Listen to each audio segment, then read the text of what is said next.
Ibu-ibu sekalian yang saya hormati, seperti mungkin sebagian sudah tahu bahwa kegiatan ini adalah bedah buku. Kita akan membedah buku panduan bersuci dari najis, karena memang buku ini sebenarnya sudah ditulis sekitar hampir 2 tahun yang lalu, dan sudah dicetak 500 buku dan sudah disebarkan di beberapa majelis taklim dan juga masjid-masjid. Cuman ternyata mungkin karena banyaknya kesibukan, sehingga banyak dari ibu-ibu dan juga bapak-bapak yang belum sempat untuk membaca buku ini.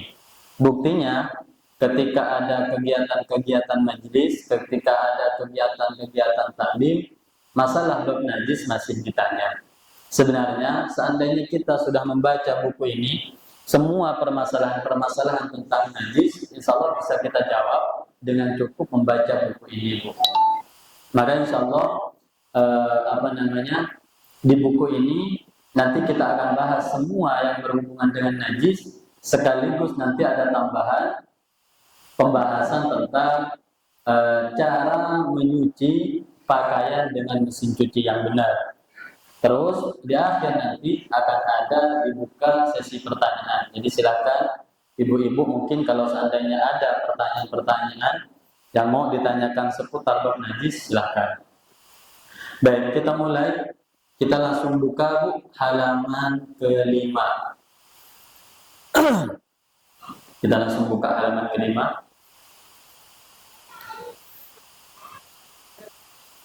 Sebenarnya bukunya udah bahasa Indonesia, insya Allah cepat untuk dipahami dan dimengerti.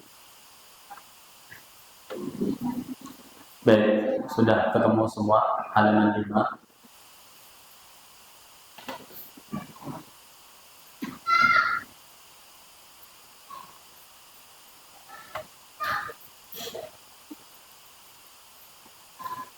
Sudah, Bu, ya?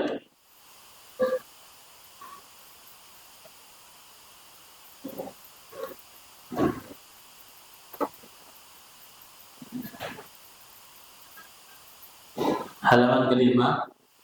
Bismillahirrahmanirrahim. Najis.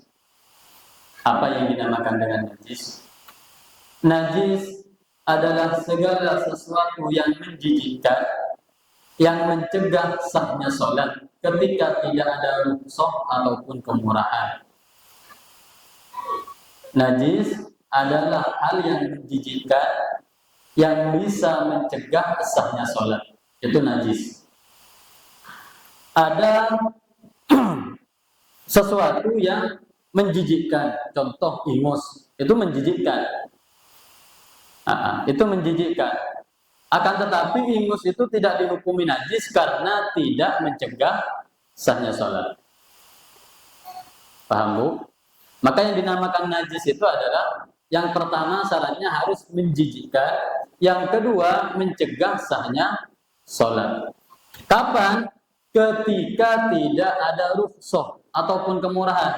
Karena ada, Bu, najis nempel di badan, tetapi meskipun najis itu tidak dihukumi najis, sehingga sholatnya tetap sah.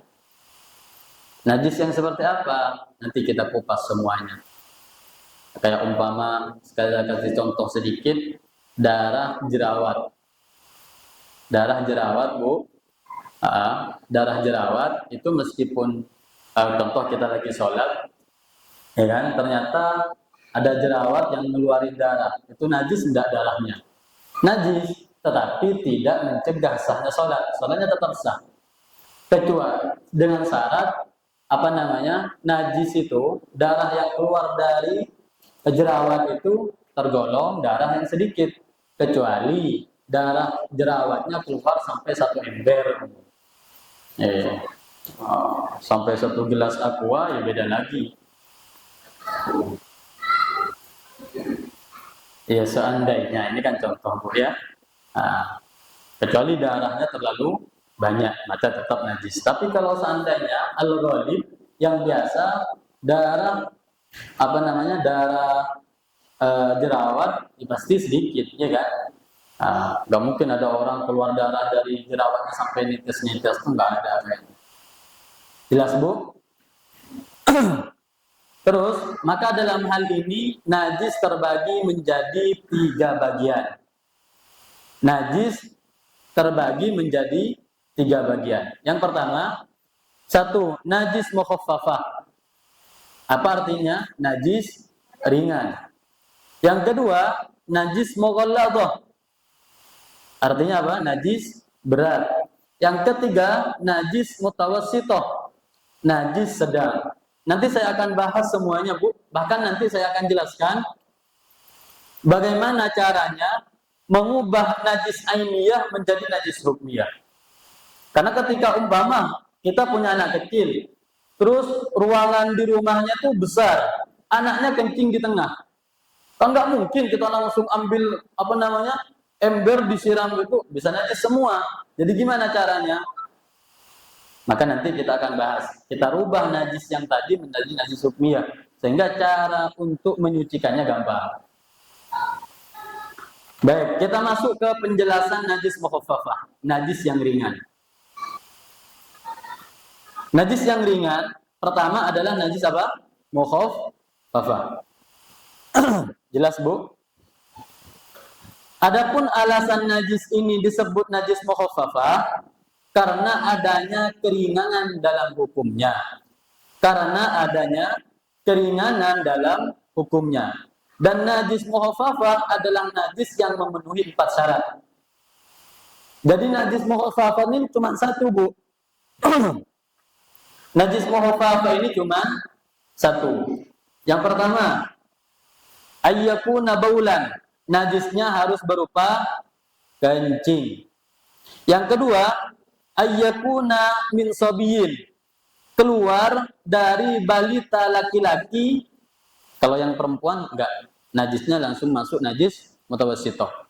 Tapi kalau anak kecil laki-laki, ya kan, kencing, umurnya, yang ketiga, alla yablugha as-sabiyyu haulaini aw sanatain. Umur bayi tersebut belum nyampai umur 2 tahun. Terus, yang keempat, alla yat'ama ghairal labani lit-taghaddi. Yang keempat, anak kecil tersebut tidak mengkonsumsi selain ASI, air susu ibu. Paham? Jadi air najis mukhaffafah ini cuma 1, Bu, ya. Najis mukhaffafah ini cuma 1, yaitu air kencing yang keluar dari bayi yang belum umur 2 tahun yang konsumsinya cuma minum ASI. 4 ini cuma. Nah, jelas, Bu? Jadi kalau seandainya ada anak kecil, umurnya 1 tahun, dia pakai sun. Kan udah sekarang kan, ada Cerelac, sun. Iya, saya tahu, karena anak saya udah 2 kan. Jadi saya tahu kan. Jadi udah makan sun, atau biasanya bubur. Biasanya udah langsung dikasih pisang. Nah, itu udah nggak masuk ke najis mukhaffafah. Jadi syaratnya bisa dikatakan najis mukhaffafah itu ada 4. Paham, Bu? Najis bisa dikatakan najis mukhaffafah itu ada 4 syaratnya. Yang pertama harus kencing, yang kedua keluar dari anak bayi laki-laki, yang ketiga belum umur 2 tahun, yang keempat hanya meminum susu ibu. Terus apabila salah satu syarat tidak terpenuhi, maka statusnya menjadi najis mutawassithah. Paham?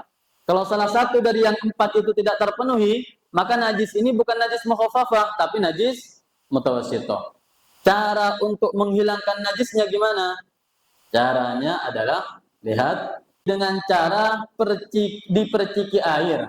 Dalam kurung, airnya harus lebih banyak daripada kencingnya, secara merata hingga menghilangkan najis dan sifat-sifatnya, meskipun airnya tidak mengalir.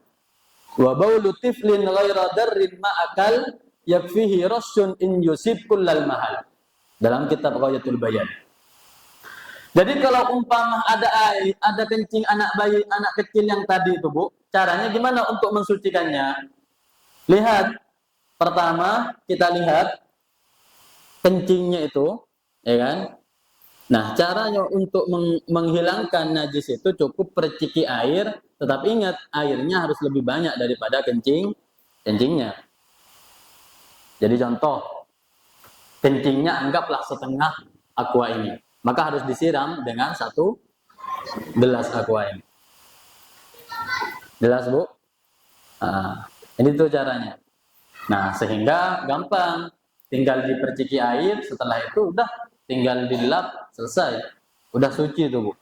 Meskipun air itu nggak ngalir, cuman percikin gini umpama. Umpama ada kan sekarang udah pakai Kempas nih, ya kan? Otomatis nggak mungkin banyak yang keluar, ya kan? Pastinya mungkin hanya sedikit lah. Karena terlalu banyak mungkin Pampasnya nggak kuat untuk nampung, hanya keluar sedikit, percikan-percikan sedikit, ya kan? Otomatis kan itu basah sedikit. Maka kalau seperti itu, Bu, tinggal diginikan ya, dipercikin ya.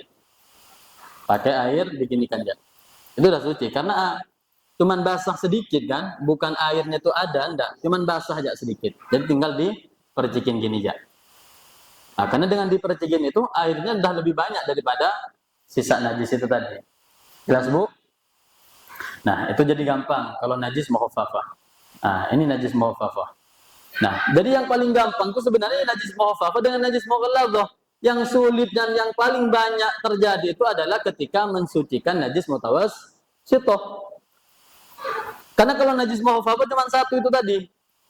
Nah, terus kalau najis mughalladhah cuma 2. Mohon maaf, kalau enggak anjing ya berarti babi. Cuman itu ja, 2 itu ja. Selain dari 3 najis, pertama, kencingnya hanya kecil, babi, anjing, itu selain dari yang 3 ini disebut dengan najis mutawassithah. Makanya di najis mutawassithah ini yang yang kemana-mana pembahasannya di najis mutawassithahnya. Terus kita masuk ke pembahasan najis mughalladhah. Nanti kalau seandainya ada yang mau ditanya, ada yang nggak dipaham, bisa ditanya nanti, Bu.